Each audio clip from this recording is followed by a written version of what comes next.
berbagai topik menarik dikupas dalam dialog hari ini.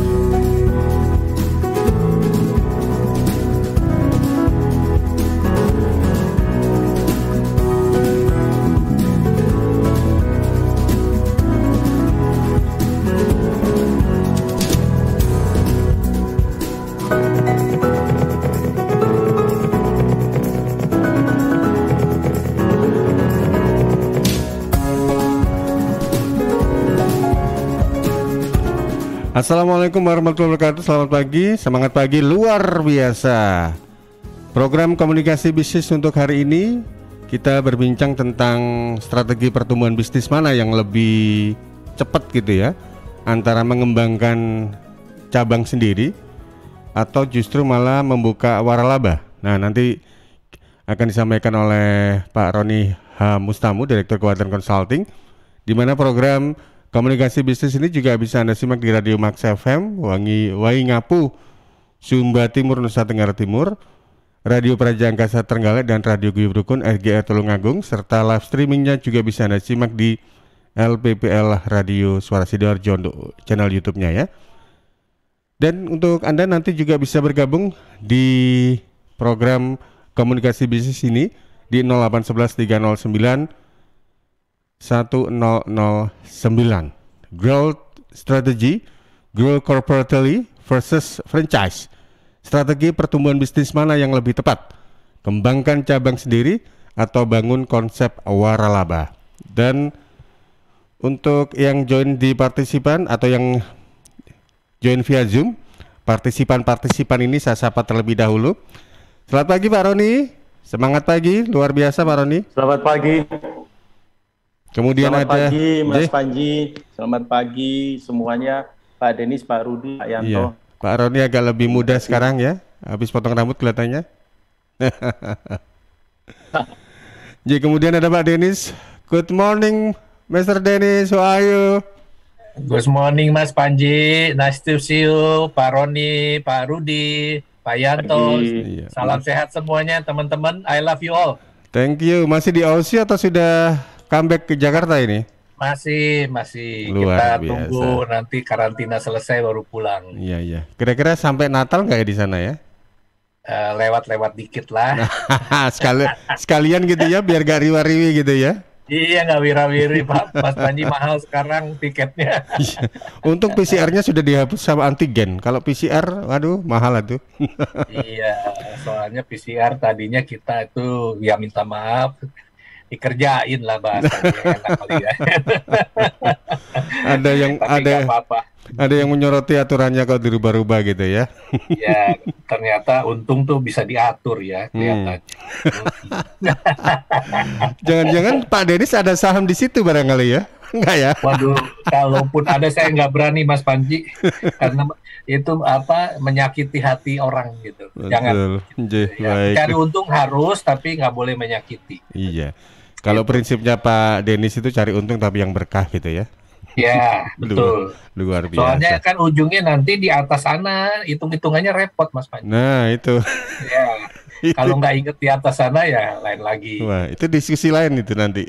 Ya, sisi lain. Nanti topik tersendiri itu. Topik tersendiri nanti, intens sama Pak Roni itu. Ya, baik. Pak Roni, ya. Dan juga ada Pak Rudi Balmatar. Good morning, Mr. Rudi. Sir, good morning, sir. Good morning. Luar biasa, Pak Rudi. Tetap semangat. My chairman from Sydney, my professor from Surabaya, and my friend Pak Yanto. Thank you, Pak Rudi. God bless. Semuanya sehat-sehat. Baik. Ada Pak Yanto Sidik Praktiknya. Selamat pagi, Pak Yanto. Ya, selamat pagi semuanya. Ya, terima kasih. Luar biasa. Tetap semangat dan sehat selalu ya untuk Anda, Pak Yanto. Ya, amin. Kemudian ini saya baru tahu atau mungkin baru saja join MGT Henning Pram. Mohon maaf kalau saya salah nyebut ini. Selamat pagi. Ya, selamat pagi Pak. Iya, ini saya manggilnya apa ini? Mohon maaf. Oh, Mas saja. Mas Henning gitu ya? Henning ya? Masih mahasiswa. Oh, masih mahasiswa. Mahasiswanya siapa ini? Pak Roni atau Pak? Enggak, saya mahasiswa dari Malang. Oh, dari Malang. Luar biasa ini, luar biasa. Baik, mudah-mudahan dengan banyak berkumpul dengan pebisnis ini nanti ilmunya bisa nular gitu ya Mas ya. Ya, Pak. Baik, luar biasa. Mohon maaf, saya manggilnya apa? Mas Henning atau Mas Pram? Mas Pram aja. Mas Pram. Oke, terima kasih Mas Pram. Ya. Selamat datang di program komunikasi bisnis. Pak Roni, 2 opsi, buka cabang atau buka waralaba. Kira-kira lebih mencuat atau lebih melesat yang mana ya? Mau nggak penjelasannya Pak Roni? Terima kasih Mas Panji. Semoga suara saya dengar dengan baik karena status saya lagi jauh dari tempat yang biasanya. Semoga koneksinya baik. Begini, Mas Panji,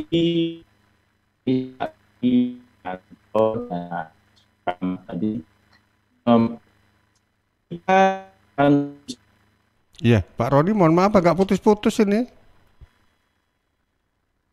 Kelihatannya mungkin karena pengaruh ini ya, tidak seperti biasanya begitu, seperti di tempat biasanya, jadi mungkin ya.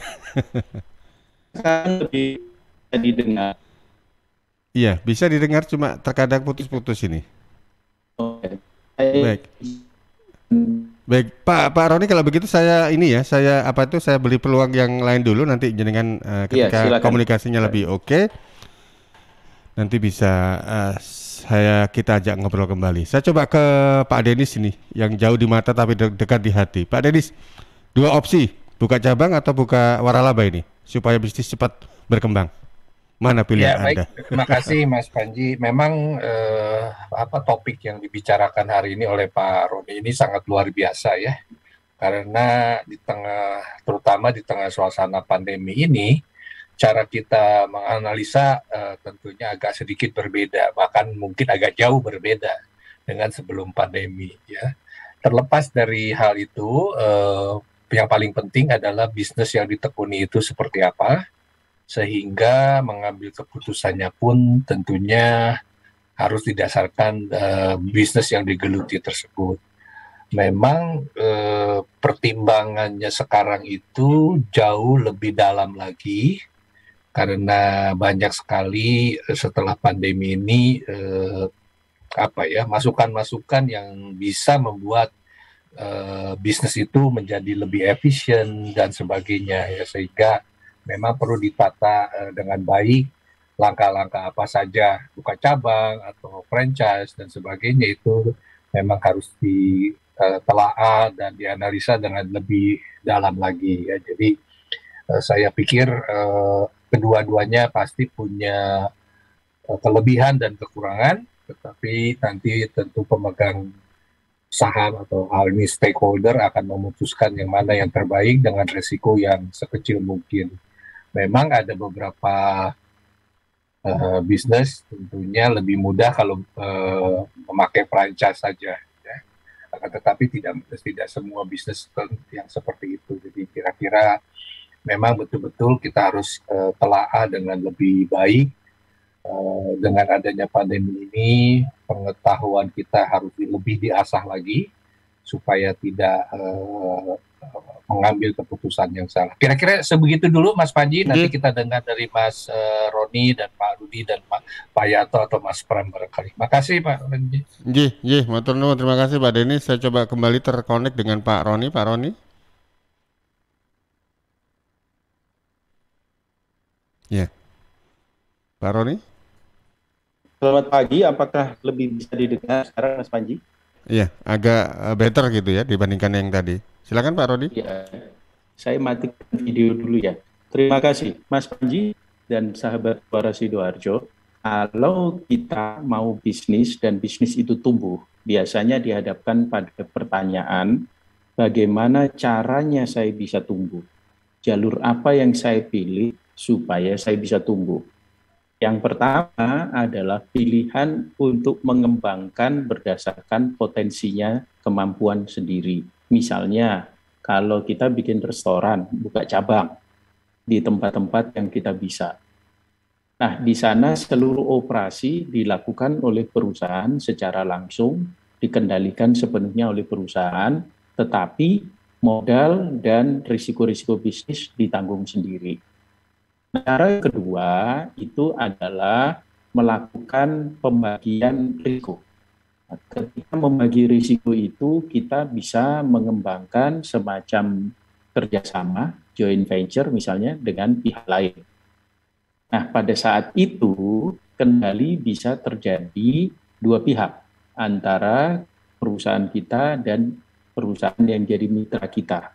Sehingga bagaimana dikendalikan dan sebagainya belum tentu sepenuhnya yang baru itu sesuai dengan apa yang kita mau. Cara yang ketiga yang sangat populer saat ini adalah waralaba franchise.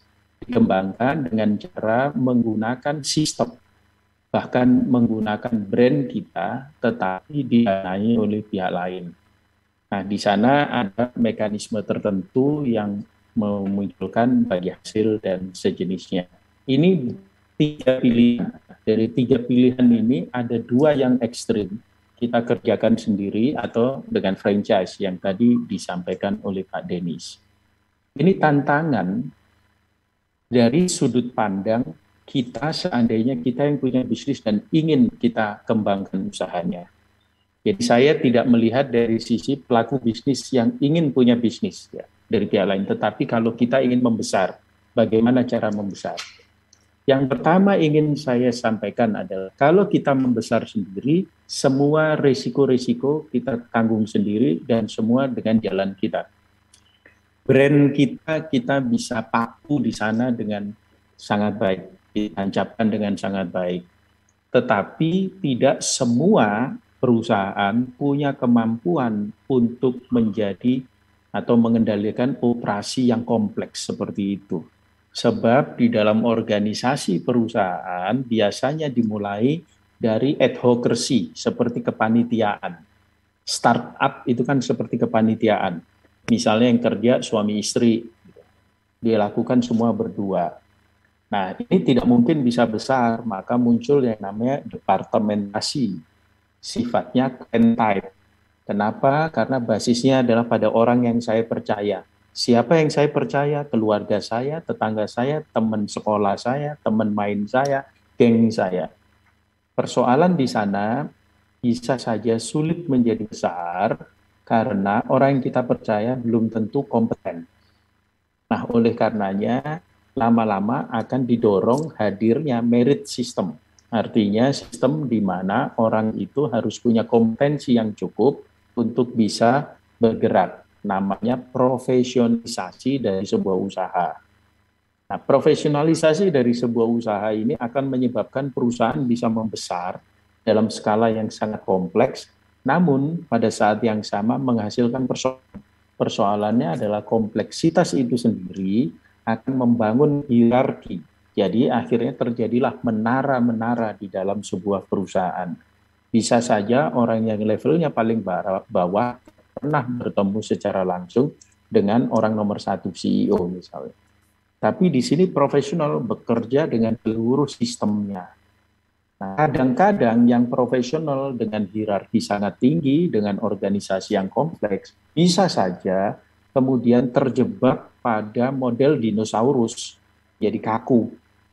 Semua mengikuti SOP, akibatnya perusahaan menjadi kehilangan dan kemudian menjadi lamban responnya karena terlalu tinggi.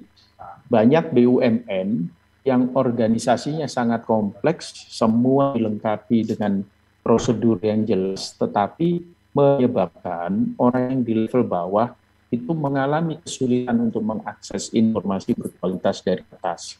Karena itu muncul pengembangan berikutnya yang kita sebut sebagai market type.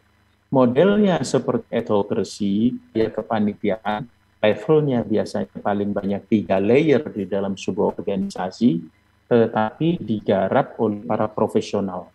Nah, pertanyaan, kalau perusahaan saya kembangkan suami istri, nggak ada pengalaman untuk ada departementasi, apakah bisa saya kemudian membesar dan tiba-tiba menerapkan prinsip-prinsip organisasi yang kompleks seperti yang hierarkis tadi? Itu tidak bisa, jawabannya adalah jelas tidak bisa. Nah, tetapi kalau mau boleh caranya dengan membajak para profesional. Karena kita tidak pernah punya pengalaman untuk melakukan departementasi. Maka cara yang paling tersingkat adalah bajak profesional dari tempat lain. Nah, mungkin katakanlah orang seperti Pak Denis ini mungkin pernah dibajak sehingga pindah-pindah perusahaan. Itu bisa terjadi. Orang seperti Pak Rudi mungkin pernah dibajak. Nah, cara membajak, ketika kita seorang itu kan berarti yang kita mau ambil adalah kompetensinya dia yang dilengkapi dengan semua pengalaman di organisasi sebelumnya. Jadi itu adalah tantangan.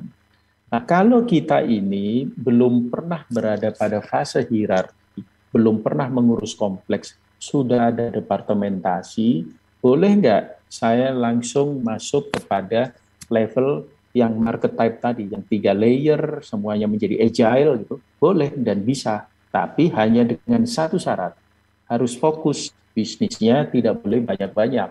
Jadi jualan pangsit ya pangsit aja. Jangan sampai jualan pangsit tapi jualan kompornya juga, nggak bisa. Nah, ini itu menjadi pilihan. Nah, tetapi kalau kita ini mau membesar dengan sangat cepat, biasanya ada kegaduhan secara internal, yaitu perubahan kultur organisasi, perubahan gaya kerja, sehingga bisa saja orang itu nangis-nangis karena merasa dulu penting sekarang jadi penting. Saya beri satu contoh. Ada seorang kemudian memutuskan keluar dari perusahaan. Ketika dia dan owner hanya berdua saja membangun perusahaan itu, sebuah perusahaan distribusi alat-alat engineering, berdua saja. Dia cerita, saya yang kemana-mana, saya yang mencarikan customer, kami berdua itu dengan owner bergantian nyetir, kami lakukan. Setelah perusahaan sekarang sudah punya 3 ruko A4 lantai, punya 5 mobil truk untuk mengantar, dibutuhkanlah posisi manajer. Maka yang dia lakukan adalah membajak orang dari tempat lain. Apa yang terjadi? Mereka berdua, yang satu ini memang bekerja tidak ikut modal, tetapi dia merasa ikut membangun perusahaan dari awal. Dia diakomodir, yang dilakukan adalah dia keluar. Dan memang kemudian Iya, Pak Roni.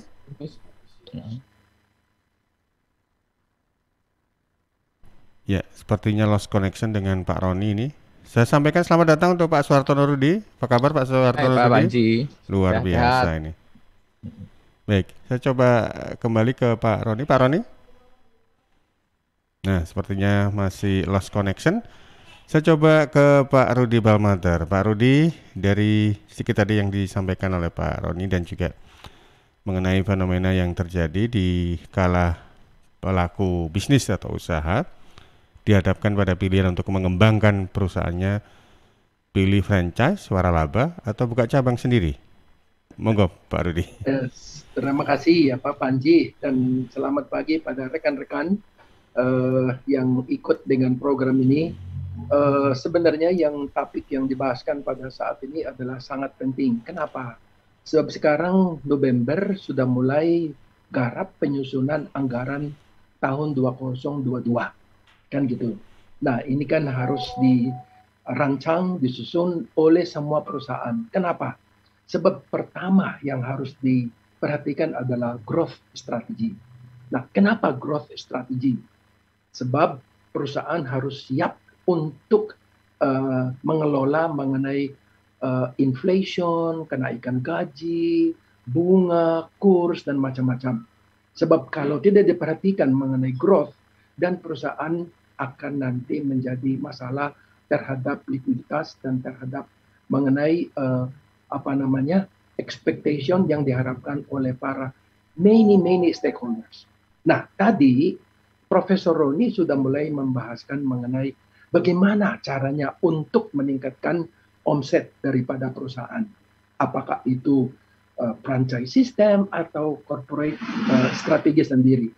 Nah, ini sebenarnya sangat relevan sebab my chairman Denis sudah terlibat dalam financial market. Jangan lupa 20 tahun yang lalu semua commercial bank merasa bangga bahwa saya punya 500 cabang, 1000 cabang. Tapi dengan perkembangan teknologi ini sekarang Australian banking system mereka menganut daripada teknologi sistem. No more set up new bank branches, kan gitu. Sebab ini adalah cost, biaya yang harus dipertanggungjawabkan. Tidak masalah mengenai namanya SOP, procedure, etc. Itu semuanya bisa dikelola dengan baik. Namun, consumer sekarang dengan namanya smartphone, mereka bisa melakukan banking transaction tanpa pergi ke masing-masing cabang. Nah, question adalah apakah masih mempertahankan pertumbuhan omset kalau kita punya cabang? Sama dengan yang kita lihat seperti Starbucks, McDonald's, seperti di lingkungan kita ada beberapa retail business yang memang consumers market memang menghimbau untuk ada namanya expansion, franchising, which very good. Seperti Alfamart, Circle K, dan yang lain. Mereka bertumbuh sangat besar because ini mendekati daripada consumers. Consumers tidak perlu pergi to wet market atau to mall, hanya mungkin jalan kaki sudah bisa beli apa yang mereka butuhkan. Nah, ini salah satu caranya. Nah, sebagai owner harus dipikirkan mengenai keuntungan dan risiko yang dihadapi dalam pada saat ini. Franchise memang kalau ada standarisasi itu sangat menguntungkan. Oke, sebab yang menginvestasi mengenai store, tanah dan lain-lain adalah di franchisee, kan gitu. Ya hanya untuk melakukan sebagai outlet, kan gitu. So, jadi menurut saya sih, Pak Panji, yang diperhatikan di sini dalam decision making process dengan muncul teknologi ini yang sekarang makin lama makin canggih, kita harus pikirkan the system of franchising and also bagaimana apakah kita sendiri bisa mempertahankan pertumbuhan. So, saya mau memfokus dengan growth strategy. Tentu yes. Nah, apakah ini creating the franchise atau because of technology atau bagaimana hanya selected area. Nah, ini yang harus dipikirkan masing-masing business owner. Terima kasih Pak Panji. Ini yang saya bisa share filosofi daripada growth strategy dan bagaimana caranya dengan perkembangan sekarang dengan teknologi. Terima kasih Pak Panji. Iya, terima kasih juga untuk Anda Pak Rudi. Baik. Saya beri ulang juga untuk Pak Suhartono Rudi. Selamat pagi Pak Suhartono Rudi.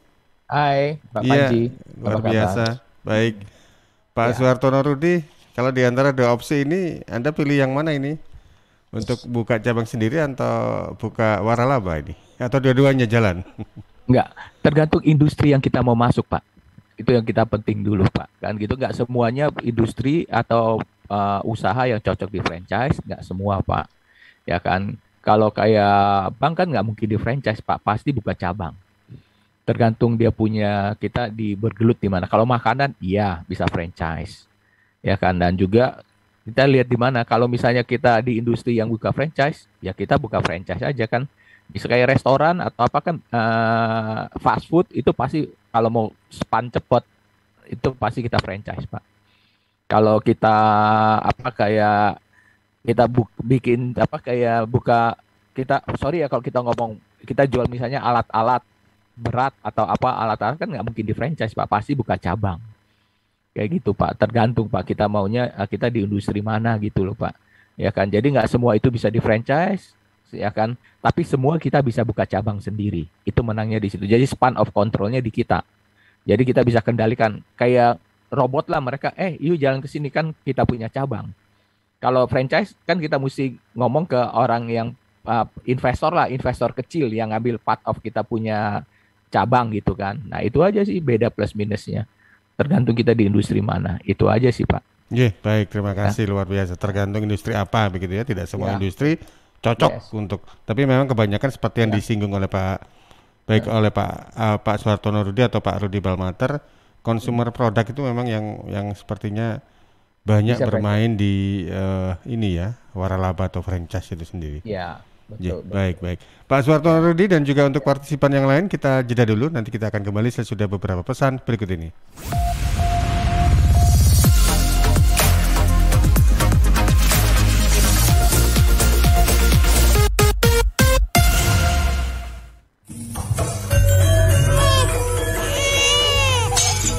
iku rame lapo sih? Mulakno, nek dikandani wong tuwek dirungokno, nek durung siap duwe anak, gak usah rabi. Anake loro, pilek, watuk, ono seseke. Loh, bahaya iku. Ngomong dorong budal nang bidan. Hati-hati dan waspada ya. Demam, batuk, dan susah nafas bisa jadi itu tanda-tanda pneumonia atau infeksi paru-paru. Penyebabnya bisa virus, bakteri, atau jamur. Mudah menular lewat droplet saat batuk atau bersin. Tapi, ini bisa dicegah dengan pemberian imunisasi PCV pada bayi dan anak. Imunisasi PCV selain mencegah pneumonia, juga bisa mencegah radang selaput otak atau meningitis dan radang telinga tengah atau otitis media. Imunisasi PCV diberikan pertama pada bayi usia 2 bulan, dilanjutkan pada usia 3 bulan, dan dosis ketiga saat anak usia 12 bulan. Imunisasi PCV bisa didapat di posyandu, bidan, puskesmas, rumah sakit, klinik kesehatan, praktek dokter mandiri, dan layanan kesehatan lain yang menyediakan imunisasi.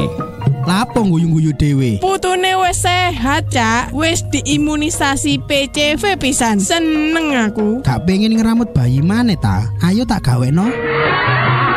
Iklan layanan masyarakat ini persembahan Dinas Kesehatan Kabupaten Sidoarjo. Sahabat khusus warga Jawa Timur, ada kabar gembira untuk Anda yang punya kendaraan bermotor sesuai keputusan Gubernur Jawa Timur tahun 2021 tentang pemutihan dan insentif pajak daerah untuk warga Jawa Timur.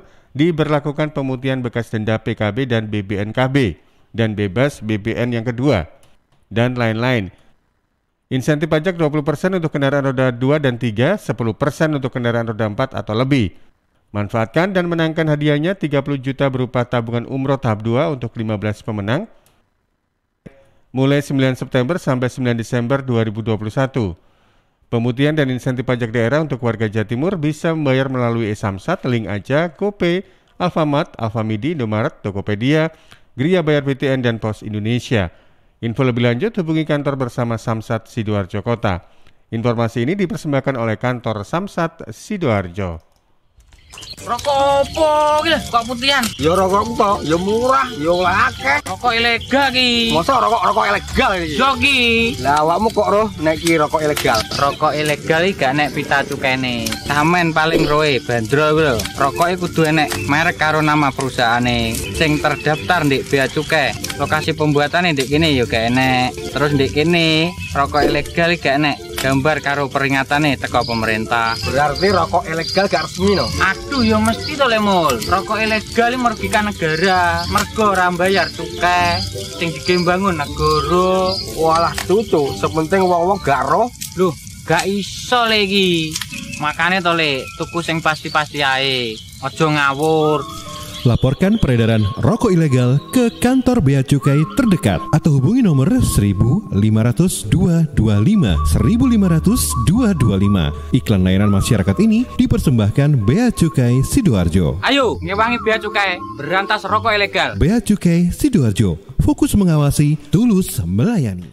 Panggilan sidang dari Pengadilan Agama Kabupaten Sidoarjo atas nama Nur Hidayah binti Safi'i. Nur Hidayah binti Safi'i dulu tinggal di Dusun Kendal Cabe, RT 1 RW 1 Desa Kendal Pecabean, Kecamatan Candi, Sidoarjo. Sekarang tidak diketahui dengan jelas tempat tinggalnya. Kepada saudari Nur Hidayah binti Safi'i dimohon hadir di persidangan Pengadilan Agama Kabupaten Sidoarjo, Jalan Hasanuddin nomor 90 Sidoarjo pada hari ini Senin 8 November 2021 jam 8 pagi. Panggilan sidang ini dari Pengadilan Agama Kabupaten Sidoarjo. CHEERS Cheers, CHEERS Cheers, CHEERS Cheers, air minum yang terbaik. Hey, cheers in the house. Cheers, air ber-pH tinggi. Cheers dapat membantu netralkan pH tubuh. Cheers mengandung antioksidan alami. Cheers, air minum terbaik untuk keluarga. Air minum sehat keluarga. Cuma cheers, air minum dengan pH tinggi. Cuma cheers, cara pesannya mudah, petugasnya ramah. Gratis ongkos kirim. Hey, cheers in the house. Untuk pemesanan via WhatsApp di nomor 087777243377. Gratis ongkos kirim. Cheers in the house. Untuk wilayah Sidoarjo dan sekitarnya bisa menghubungi Depo Candi di 0821 4225 6646 0821 4225 6646. Panggilan sidang dari Pengadilan Agama Sidoarjo atas nama Santoso bin Buntari. Dulu tinggal di Jalan Brigjen Katamso 4, RT 28, RW 6, Kelurahan Kedungrejo, Kecamatan Waru, Sidoarjo. Sekarang tidak diketahui dengan jelas tempat tinggalnya. Kepada Saudara Santoso bin Buntari, dimohon hadir di persidangan Pengadilan Agama Sidoarjo, Jalan Hasanuddin nomor 90 Sidoarjo, pada hari ini, hari Senin, 8 November 2021 jam 8 pagi. Panggilan sidang ini dari Pengadilan Agama Kabupaten Sidoarjo.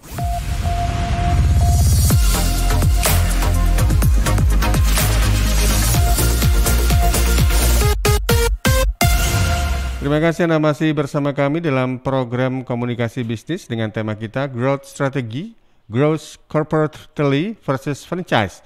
Strategi pertumbuhan bisnis mana yang lebih tepat, kembangkan cabang sendiri atau bangun konsep waralaba. Saya tadi juga dapat chat dari Pak Roni, keynote speakernya, beliau lagi posisi ada di Lawang ini, jadi sinyalnya agak mendelep-mendelep gitu. Lagi metik teh gitu sekalian, enak gitu Pak Roni. Saya di sisi timurnya, Mas. Oh, di sisi timurnya. Kebun apa berarti? Di sisi timur. Jadi lebih di belakangnya yang apa? Tentara itu. Oh, tempat latihannya tentara. Oke. Ya. Mungkin Pak Roni jadi instrukturnya di sana gitu ya. Kebugaran tubuh. Baik Pak Roni, nanti ada peluang untuk jenengan di sesi-sesi atau di penghujung. Saya beri kesempatan dulu juga silakan untuk ke Pak Yanto Sidik Pratiknya. Pak Yanto. Ya, selamat pagi. Pagi Pak Yanto, silakan Pak Yanto. Ya. Luar biasa. Kalau Pak Roni ada di perbukitan, kalau Pak Yanto ada di pantai nih. Ya, kabarnya. Ya, terima kasih waktunya. Jadi memang antara cabang dan waralaba ya. Jadi ada juga sekarang itu metodenya campuran. Ya, jadi customer good itu seperti Indomaret tuh ada cabangnya. Cabangnya itu untuk eksperimen inovasi. Jadi misalnya toko dicampur dengan kopi, nah cabangnya proses itu kemudian dikembangkan kepada waralaba yang lain, karena waralaba itu harus betul-betul aman ya, soalnya nanti franchising-nya itu akan mengambil risiko, jadi ada campuran. Jadi memang dengan waralaba itu bisa cepat. Kadang kalau memang sudah dari awal berdiri, di awal itu sudah ditentukan ya oleh pihak pemilik apa nanti kedepannya mau dikembangkan seperti apa, sehingga bisnis modelnya sudah ada gambaran ya. Saya dulu waktu kuliah itu kerja prakteknya di Wendy ya, kantor pusatnya ya di Columbus sana ya. Wendy itu termasuk nomor 3 ya, Burger King, McD, Burger King, terus Wendy. Itu memang sudah di set untuk melakukan waralaba. Jadi ada juga memang sudah ada gambaran kedepannya ya, tapi juga kalau di Indonesia sambil jalan ditentukan ya, apakah waralaba ataukah cabang ataukah franchise ya. Seperti sepatu bata itu kebanyakan ya waralaba, itu sudah lama sekali itu ya, itu jadi bisa campuran juga. Terima kasih Mas Panji ya. Pak Yanto, terima kasih, luar biasa ini pengalamannya Pak Yanto ya, sampai pernah juga di Wendy gitu ya. Oke, saya coba. Oh, ternyata Mas Pram ini live Zoom ya. Mungkin ada kesibukan lain nih gitu ya. Baik, saya beri peluang untuk Anda bertanya di 0811 309 1009. Saya coba ke redaksi, ada beberapa pertanyaan yang sudah ditampung di sana. Kansa? Ya, Pak Panji, barusan kami tadi tampung dari Twitter @randumurti. Pak, kalau dengan modal yang mumpuni, lebih baik buka cabang sendiri atau ke waralaba? Kemudian dari Instagram @cianherma, konsep waralaba ini apakah juga bisa untuk UMKM ya Pak? Kemudian dari Venita di Balong Tani, ketika ambil kembangkan cabang sendiri dengan mengajak penanam saham untuk investasi, kira-kira adakah permasalahan yang akan datang Pak? Terima kasih. Oke, terima kasih untuk Anda yang bertanya. Pak Roni, clear dari apa yang disampaikan redaksi? Kalau belum, saya baca kembali. Oke, clear. Silakan clear, Pak Roni. Iya, terima kasih. Saksikan dulu video supaya ringan. Terima kasih pertanyaan pertama itu. Sama seperti Pak Supartono, Pak Rudi Mate dan Pak Denis. Cara pilihan itu tergantung pada masing-masing termasuk industrinya. Walaupun sekarang industri apapun punya kecenderungan untuk bisa diwaralakan. Ini kan soal sistem, soal mindset yang dikembangkan. Dan bagaimana kita membaca risiko, bagaimana kita mengendalikan. Kedua, kalau ditanya tentang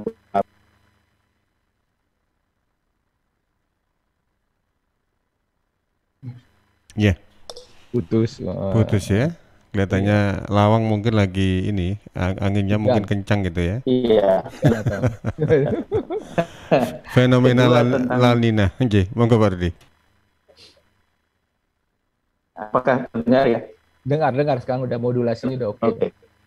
Nah, kedua, ketika bicara tentang apa yang harus diperhatikan waralaba ini, satu, semua hal bisa diwalabakan.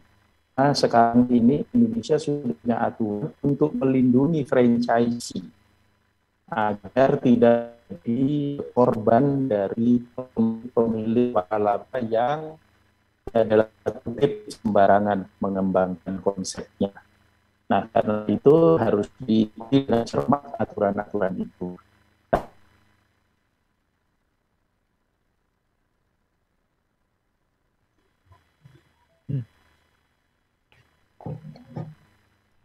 Ya, Pak Rudi. Lepas lagi kayaknya ya. Pas ya, mungkin jaringan komunikasinya perlu di franchise nih. Jadi ada beberapa cabang yang bisa menerima kemudian mentransmisi ulang gitu. Baik. Ini under 4G aja kita masih gini, mau masuk 5G ya Pak ya? Betul.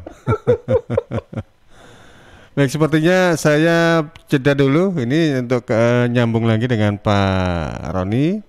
Ya. Kita ikuti dulu beberapa pesan berikut ini.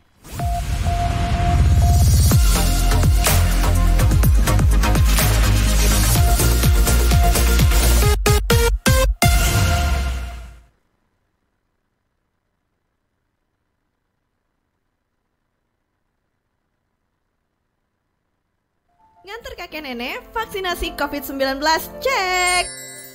Hari ini kakek nenekku vaksinasi COVID-19 dosis pertama guys.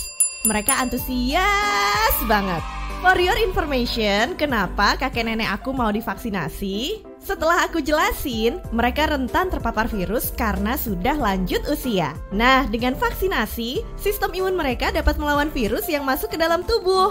Oke, lanjut guys. Sebelum divaksinasi, ada pemeriksaan sederhana dulu guys. Dan cek kondisi penyakit penyerta.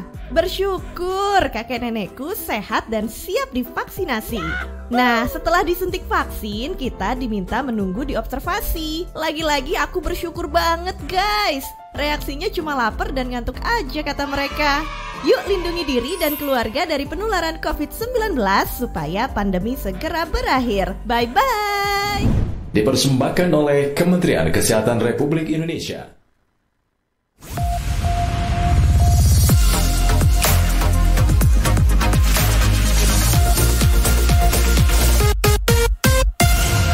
Baik, terkait dengan vaksin untuk Anda sahabat pendengar dan pemirsa yang kebetulan ada di Kabupaten Sidoarjo.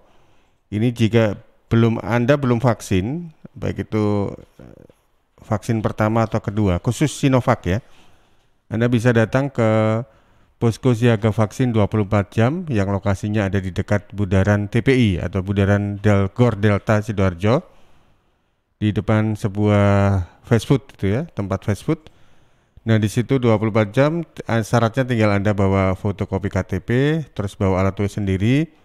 Nanti Anda nunggu dipanggil gitu ya. Ngisi formulir, terus nunggu panggilan, diukur tensinya, kemudian disuntik vaksin Sinovac ya, baik itu untuk Anda yang belum vaksin atau Anda yang mau vaksin dosis kedua. Nah, bisa datang ke sana 24 jam. Jadi waktunya tidak terbatas di jam-jam kerja karena biasanya kalau orang bekerja itu kan office hour ya. Waktu pulang untuk vaksinasi massal sudah tutup ya. Tapi kalau mau ikut vaksin juga nggak bisa masuk kerja, repot. Nah, ini bisa Anda datang sore atau malam hari, tergantung waktu longgarnya Anda seperti apa. Saya coba terhubung kembali dengan Pak Roni. Pak Roni, masih ada masalahkah dengan komunikasi saya dengan Pak Roni? Baik, dari pertanyaan tadi ada 3 yang ditanyakan, yaitu dengan modal yang mumpuni lebih ke buka cabang atau waralaba. Terus konsep waralaba ini apakah juga bisa untuk UMKM? Dan yang terakhir, ketika untuk mengambil posisi mengembangkan cabang sendiri dengan mengajak penanam saham untuk investasi, kira-kira adakah permasalahan yang akan datang gitu ya terkait dengan cabang ini? Takutnya nanti saling ribut gitu, mungkin begitu ya. Oke, Pak Roni. Terima kasih Mas Panji. Yang pertama sudah saya jawab ya. Yang kedua tentang UKM atau IKM. Apakah boleh? Boleh. Yang penting adalah memenuhi kriteria pembuatan usaha franchise atau waralaba. Yang sudah didaftarkan. 2, semua sistem prosedur tercatat, terdokumentasi dengan sangat rapi. 3, ada keberlanjutan atau kesinambungan termasuk dalam support, sehingga orang itu tidak dibiarkan nanti tiba-tiba kehilangan arah gitu ya. Nah, ini ada banyak lagi hal-hal lain yang lebih sederhana, termasuk bukti bahwa bisnis ini adalah bisnis yang konsepnya memang mungkin untuk bisa berhasil gitu. Jadi bukan abal-abal, bukan asal-asal saja. Itu syaratnya. Jadi bisa. Nah, tetapi memang harus kerja keras menyiapkan semua sistemnya itu dan butuh beberapa tahun untuk melakukan. Nah, yang ketiga, apa yang kalau kita lakukan kalau kita dananya ada. Kalau dananya ada, expertise ada, manajemen keren gitu ya, buka aja sendiri, nggak masalah. Anda akan memperoleh pasar itu 100% milik Anda keuntungannya. Tetapi kalau Anda ingin berbagi risiko, maka bisa saja mengembangkan itu dengan konsep waralaba dan pertumbuhannya bisa jauh lebih cepat karena ada partisipasi. Memang sebagian dari proses itu menjadi milik mitra kita yang disebut mitra kecil tadi. Tetapi ada juga catatan, kita mesti menseleksi betul apakah etiknya itu baik. Jadi bisnis etik itu mesti kita periksa. Jangan sampai reputasi perusahaan justru terganggu oleh mitra yang di lokal. Bagaimana mereka yang kita sebut bisnis conduct-nya itu baik apa enggak. Soalnya kalau expertise dan sebagainya kan sistem sudah dari perusahaan induk, jadi tinggal disebarkan. Dan kemudian perlindungan dalam arti begini, apa yang terjadi kalau dia sewaktu-waktu menghentikan kontrak dan mengembangkan konsep yang hampir mirip, 100 mirip lah, katakanlah sekian puluh persen gitu, mayoritas mirip dengan konsep kita. Nah itu jadi masalah. Suatu saat di Surabaya paling enggak itu pernah terjadi, ada sebuah lembaga kursus yang sangat besar, itu tiba-tiba pelaku yang di Surabaya berhenti nikonya. Dan dia melakukan rebranding, dia brand sendiri. Apa yang terjadi? Dia sudah kuasai pasar. Dia sudah mengenal semuanya sehingga dia bisa melakukan itu kampanye secara besar. Pemilik program yang awal itu justru mengalami kesulitan untuk mengembangkan pasar lagi karena dia tiba-tiba ditinggal dalam keadaan mayoritas pasar sudah dikendalikan oleh mitranya. Nah, ini menjadi tantangan yang besar. Karena itu di dalam bisnis klausul-klausul itu harus dicermati. Ada air minum isi ulang misalnya, itu yang mengajukan membuat konsep yang menarik menurut saya. Dia lindungi dirinya dengan mengatakan bahwa kalau kita berhenti maka dalam waktu minimal 3 tahun kita tidak boleh bekerja di sektor yang sama dan outlet yang selama ini dipakai juga tidak boleh dipakai untuk bisnis yang sama. Nah, sehingga pasar yang pada mulanya dikembangkan dengan konsep franchise itu tidak sedemikian enak saja mudah dipanen oleh orang lain. Seperti cerita yang tadi saya sampaikan di sektor lembaga itu.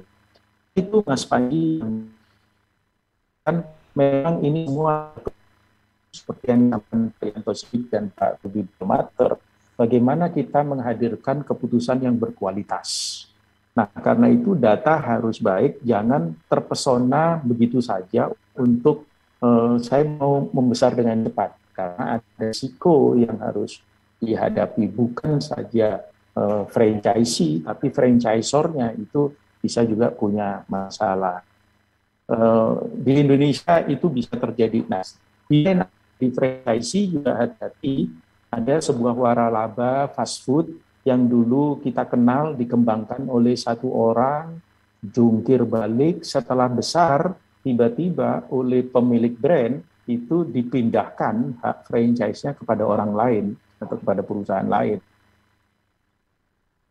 Rupanya tidak bisa, dia bangun brand sendiri, akhirnya tutup juga. Nah, ini dua pihak ini sama-sama harus mengembangkan yang namanya bisnis conduct yang penuh etika dalam perjanjian-perjanjiannya sehingga para pihak terlindungi. Kalau soal bisnisnya itu mestinya kalau kita mau kerjasama, semua sudah dihitung, proyeksinya sudah baik, mestinya visible. Kira-kira itu yang bisa saya sampaikan, dan mungkin di sektor keuangan seperti Pak Denis ini, kita mungkin zaman saya kecil nggak pernah terbayang bahwa saya bisa melakukan transaksi perbankan melalui outlet retail, gitu ya, supermarket. Jadi saya kan sekarang bisa pergi, maaf saya sebut brand Indomaret, Alfamaret untuk melakukan transaksi perbankan dengan kasirnya.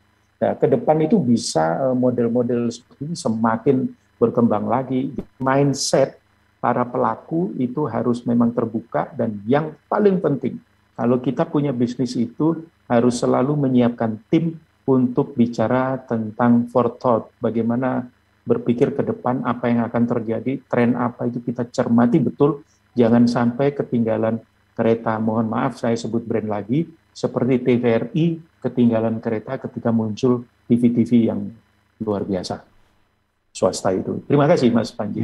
Baik. Luar biasa Pak Roni ya. Jadi kalau memang Pak Roni tadi mencontohkan bayar apapun bisa di modern market ya. Jangan lupa biaya adminnya juga. Tapi memang kadang-kadang ada yang nggak kena biaya admin, ada yang juga kena gitu ya. Tapi rata-rata biasanya kena 2.500. Baik, Pak Roni, closing remark dari Pak Roni ini, growth strategy, growth corporately dan versus franchise, strategi pertumbuhan bisnis mana yang lebih tepat? Kembangkan cabang sendiri atau bangun konsep waralaba? Monggo Pak Roni. Ya, terima kasih Mas Panji, sahabat Suara Sidoarjo. Tumbuh dan menjadi besar adalah tanggung jawab setiap perusahaan. Setiap pengelola usaha, direksi, komisaris wajib hukumnya untuk memastikan perusahaan itu tumbuh dan besar dengan selamat dan aman. Nah, persoalan selamat dan aman ini adalah persoalan antisipasi risiko. Nah, dalam proses mengantisipasi risiko, perusahaan punya banyak pilihan. Di antaranya adalah ingin tumbuh sendiri dengan syarat-syarat yang tadi kita bahas. Manajemen expertise harus bagus, financial backup harus kuat. Sehingga ini semua dengan mudah untuk dikembangkan. Tapi ada cara yang kedua, kita mengembangkan dengan sangat cepat melalui partisipasi publik. Caranya dengan waralaba. Maka sistem kita sampai sedetil apapun, terutama pada operasinya, itu harus tertulis dengan baik. Sehingga setiap kali ada masalah, itu orang bisa merujuk ke sana. Gampangnya, kalau saya punya uang, modal kecil, saya kepingin bisnis restoran, tapi saya tidak bisa masak, saya bisa saja membeli waralaba, sehingga saya punya hak untuk buka resto atau kafe. Tapi saya sebenarnya tidak punya kemampuan itu. Kenapa? Karena di sana sistemnya sudah ada. Bahkan sekarang potong rambut pun kan juga sudah waralaba. Nah, hal yang seperti ini bisa menjadi opsi. Namun bagi para pelaku usaha, tolong dicatat betul-betul risiko-risiko yang Anda harus antisipasi. Terutama adalah terkait dengan mindset dan perilaku bisnis mitra kerja Anda. Jangan sampai di tengah jalan Anda ditinggal begitu saja dalam keadaan menjadi sulit bergerak karena pasar tiba-tiba diubah oleh mitra Anda menjadi milik dia. Kira-kira itu Mas Panji, maka di dalam kesepakatan franchise agreement itu mesti ditulis dengan sangat baik. Saya percaya ketika aturan-aturan yang disepakati itu rapi, mestinya itu akan bisa mendorong terjadinya bisnis conduct yang penuh etika, sehingga semua pihak bisa happy. Itu kira-kira menurut saya yang bisa saya sampaikan. Sekali lagi, perusahaan punya tanggung jawab untuk tumbuh dan berkembang dengan aman dan selamat. Tentu saya percaya tujuan harus pula. Saya bukan pengikut asal kita tumbuh besar dengan apapun caranya. Kalau profesional ya jangan korupsi, ya, kira-kira begitu. Terima kasih Mas Panji. Terima kasih Pak Roni. Dan tentunya kalau memang bisnis yang kita coba kembangkan bersama-sama begitu ya. Ini kan antisipasi kita kalau ada agreement daripada kan lebih baik kata orang. Baik, terima kasih Pak Roni untuk waktunya.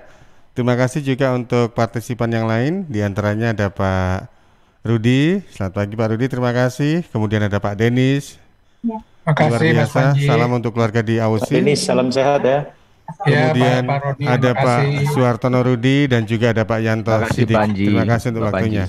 Sukses. Pak Suartono Rudi. Salam sehat semuanya. Salam Sampai sehat. jumpa. Terima kasih semua. Bye bye. Terima kasih. Tetap disiplin prokes ya, tetap disiplin. Yes. Ya.